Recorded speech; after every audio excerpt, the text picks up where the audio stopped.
Hello everyone and welcome to a new video. Today we're going to be talking about book journals.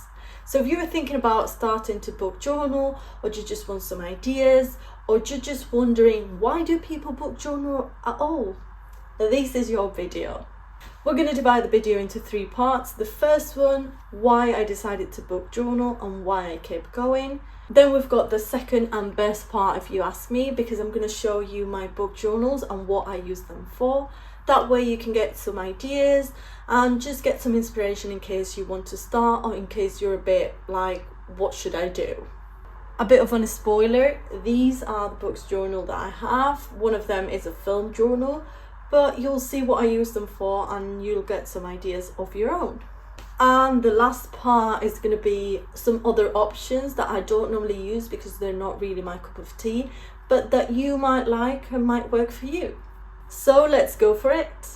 First of all, why did I start journaling and why I kept going? There's really two reasons why I started to journal. First one, because I wanted to have a book journal where I could just have all the books I read and some stats and some information that I could then go back to and see what books I've liked, which ones I haven't, how many books I read, etc, etc. For me, the stats are not really that important in a way, as in I'm not going to obsess about how many books I've read or how many pages or whatever. But I feel like it's interesting to see how your reading habits have changed throughout the year. And the second reason is that I consider myself to be a creative person. And from time to time, I just feel like doing something creative, but I don't really know what, and I'm not inspired, and I'm just really trying to look for something to do, but sometimes it's really difficult to decide what I want to do and what I don't want to do and find inspiration to do it. And I thought that book journaling might help me with that, because I could try new things, I could colour, I could draw, I could do whatever I fancy in the moment using my books as inspiration. And now I've been journaling for more than a year, and I do feel like it helps my creativity and I can try new things, and it's a way for me to just do whatever I want to do when I feel creative. And it also helps with having all my books and all the information I want in a place, and it makes it fun and it's just really relaxing, and I just really enjoy it. And now we go with the part 2 of the video, which is my favourite one, because I'm really looking forward to showing you my book journals and just giving you some ideas and inspiration. I'm going to show you each one of them individually, and I'll just explain a bit of what I do with them and what I use them for. We're going to start with my book journal. I created it on Canva, but there's lots of people that do it by hand if that's easier for you or you prefer to do it that way. I basically use it to add whatever book I've read, and I've got some stats and also some games and challenges. So I'm going to show you it and just be more specific about everything. The first page is a bookshelf, just so you can add whatever books you've read throughout the year. I normally use colours that remind me of the book, and I try to add little details just to make it more unique. It is basically a fun way to track your books and just make it a little bit more creative. Then we've got the genre tracker, which we obviously use to add the genres you've read. The idea is to have different colours for each genre so that you can see what you've read just by looking at the page. And I decided to use flowers just so it goes with the theme, but really it could be whatever you want. The next page is a list of the books that I've read, but it also adds the author, when I read them, and the rating. It is another way of tracking your books, but it is more organised, and it also allows you to see which authors you've read most, which books you've liked the best, and how long it took you to read each book. Now we go with the stats, starting with pages in a day. I wanted this journal to be full of colours, and I feel like this page is completely perfect for it. It is not that important to know how many pages you read on a day, but I feel like it's really interesting to see how your reading habits change throughout the year and when you were able to read more or less. And we also have the monthly reads to know how many books I've read each month. And I also have a page just for the ratings. I add each rating without knowing which book I'm talking about, just to see how the overall rating went throughout the year. Next we have the book of the month, where I add my favorite book of each month. I'm not that good at drawing, but I try to do the covers of each book, and I feel like it's going to look completely amazing when we're all done, and it is a good way to practice my drawing. Then we have book of the year. I feel like this page is going to be really fun to fill in at the end of the year. Obviously it is really hard to decide which is your favorite book of the year, but the idea is to just have a little competition between the books. I absolutely adore the next page, which is the alphabet reading challenge. The idea is to read a book that starts with each letter of the alphabet. This is really fun and I absolutely adore to fill in this page, and it's an amazing surprise every time you get a new letter. Now with another favourite, the book bingo. I got some of the ideas from social media, and others are things that I really wanted to do, like listening to audiobooks, having a blind date with a book, or reading in Norwegian to practice a little bit. And the last challenge we've got is the timeline challenge. I basically wanted to read more classics or even books that were written before I was born. That's why we have the 2000s. So I decided to add this challenge, and I'm doing way worse than I expected, to be honest. And last but not least, we've got my bookish game, which I use every month to choose my TBR. I just wanted a fun way to choose my TBR, as well as a way of motivating myself to read different things and not always stick to the same things. And I feel like it's going really well. It is amazing to have this page as well. I really like this journal because I feel like it has lots of things to do, different things to fill in, and I don't know, it is really fun, and I really like to finish my books and then be like, okay, it's time to just add it to the journal. I also have a film journal. I'm going to show you real quick because obviously this channel is for books, but I feel like we can talk about films as well from time to time. It is really similar to my book journal because I also created it with Canva, and you can see it's basically the same, just I changed it a bit so it adapts better to the theme. So instead of a shelf, we've got this page to add the films that I've watched. I'm just so happy because I feel like this page is going to look completely amazing once it's done. Then we have the genre tracker, which is bigger and more chaotic, but I feel like it's going to be really colourful and it's going to look amazing as well. Next we have the list of films. We change it a bit and we've got the director instead of the author, but we keep the date and the rating. And just like in the book journal, we've got the monthly views, favourite film of the month,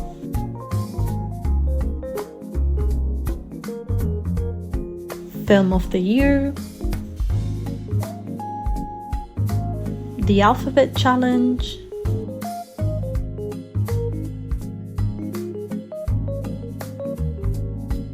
the film bingo, time challenge, and a game to choose your film.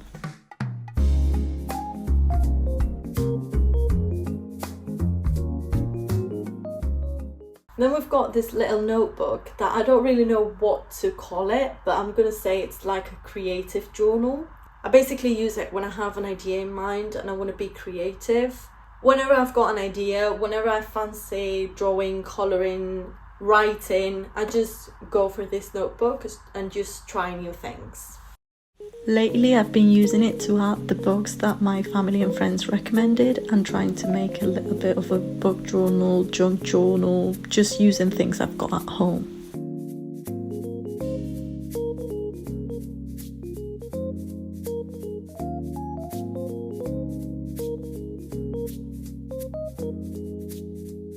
One of my favourite parts of this journal are these pages where I've got the whole 54 chapter from Othe written down by hand, and I also added some drawings and things that I thought would go well with the writing. Then we've got this notebook here that I use to just write about every single book, film or series that I watch or read. I basically got this notebook for Christmas, didn't know what to use it for, and then I finished The Walking Dead season 2 and I really wanted to talk about it with everyone. So in the end I was like, I'm just gonna write it down. I'm gonna write whatever I'm thinking, whatever I want to talk about in this notebook. So it turned out to be one of my favorite notebooks because I write absolutely everything, and it is also really fun to just go back to it after a while and just reading whatever you thought about these books, films or series. This notebook is full of spoilers. I talk about absolutely everything, the characters, the story, whatever I liked, what I didn't like, whatever moment that made my mind blow, absolutely everything. This notebook allows me to think more deeply about everything that I watch or read and just organize my thoughts, my feelings, my ideas. I just love it. This is 100% recommended journal that not everyone does, but I mean, completely amazing. And last but not least, some of you already know this notebook, my TBR notebook. I just bought this notebook because, I mean, it's amazing. And basically, I didn't know what to do with it. And then after a while, I was like, okay, I'm just gonna add some books that I want to read into it. So it turned out to be my non-physical TBR notebook.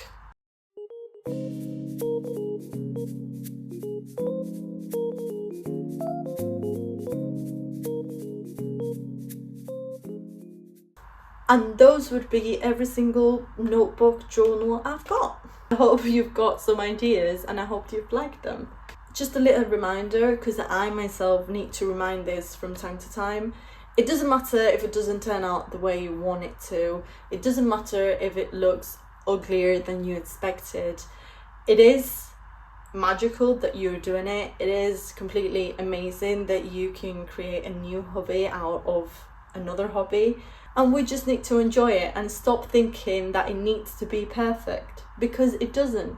And whenever you go back to it and look at it, it'll probably make you smile either way, even if it's worst or better or whatever. And last but not least, we're going to talk about other options that did not work for me, but it might work for you and you might like. I'm going to start with just book journals that are not handmade, or the ones that you don't need to make yourself. There's lots of places that have different book journals that you just have to fill in with whatever books you like. For example, I've seen it in Tiger. There's these book journals and film journals where you can add up to 100 books or films. And then I'm sure there's more on Amazon, Shein, whichever page you're used to. To be honest, I don't normally use these book journals just because I feel like they don't have everything I want them to have. It is also a good idea if you don't have the time or the energy or whatever to create your own book journal, because it does take quite a long time to create them and make them from scratch. Then there's also some programs or apps that you can use to book journal, or at least to create your own scrapbook in a way. For example, I started using Notion. This is an app or program that you can have on your laptop or your phone, or even online, I think, I'm not really sure. And it's just like a program or app to create notes, but I feel like the aesthetic of it is like kind of a blog. So you can do lots of different things. You can add pictures, videos, links, gifts, to-do lists, whatever, and you can organize it in whichever way you prefer.